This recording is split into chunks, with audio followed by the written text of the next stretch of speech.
Hello, my name is Danielle Vega, and you're watching The Haunted Spooky Hour.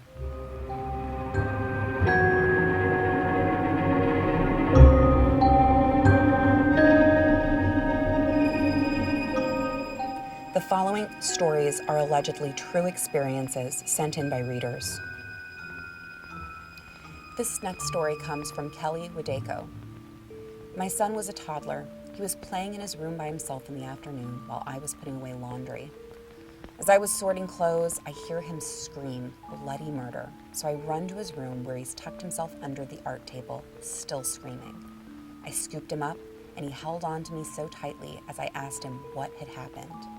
In a shaky voice, he told me there was a man in his closet that was trying to grab him. But his closet door was shut.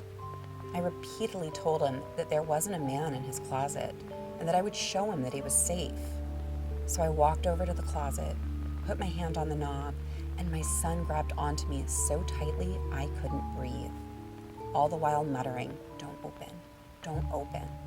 I opened the door, light was on, and no man. He physically relaxed but wouldn't go into that room anymore, so we had to move his room to another one on the other side of the house. To this day, he's almost 9. He won't go into that room alone. This next story comes from Sarah. When I was 11-ish, I was hanging out in my bedroom playing around when all of a sudden my mom called my brother and I into the living room. We both walked into the living room and my mom told us to stop messing with her. Obviously, we were both confused since we'd been in our rooms.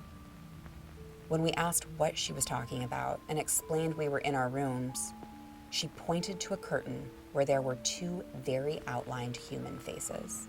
It looked like 2 people were pressing their faces against the curtain from the other side.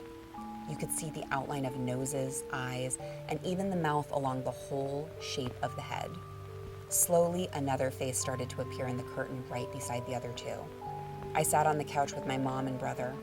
As we all stared in too much shock and awe to be scared at first. Eventually, my brother retreated back to his room. However, I stayed on the couch with my mom, terrified, watching the faces in the curtain until they eventually faded away. Sometime later on, we found out that a father and his 2 children died in their sleep due to a gas leak in the house. Over the years, I would see very vague silhouettes of children playing in the backyard.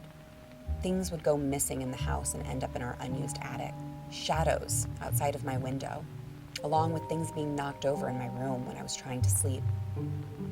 We no longer live in the house, however, we still own it and rent it out.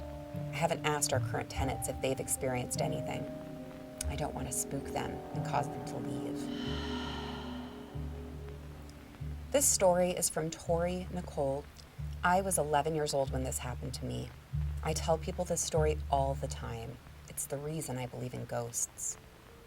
I was living in California with my mom and her husband in 2005, and I had my own room. My bed was against the wall, and this night I was sleeping facing the wall. I'm not sure what woke me up, but I remember rolling over to see 2 little girls who looked about the same age as me, standing next to my bed. I sat up, and they didn't move. I didn't move. I was terrified. One of the girls stood in front of the other and had a bright light outlining her. She seemed happy. She was smiling. The girl behind her hid a little bit. No smile, dark clothes, dark hair, dark light around her. I heard giggling as they went and disappeared into my closet. I ran out of my room and told my mom what just happened. She later told me that I didn't sleep in my room for about a week after that. I never did see them again, but the giggles are still in my head. I'm not positive who the little girls were. I'm not sure if ghosts age at all or can appear to be a different age, but I did have a friend when I was younger who I always played with at an after-school program. One day, she didn't show up. I found out later she had died in a car accident along with one of her parents. So I always thought she might be the happy, smiling ghost girl. Thanks for joining me for this episode of Spooky Hour, brought to you by The Haunted, written by yours truly, out June 4th.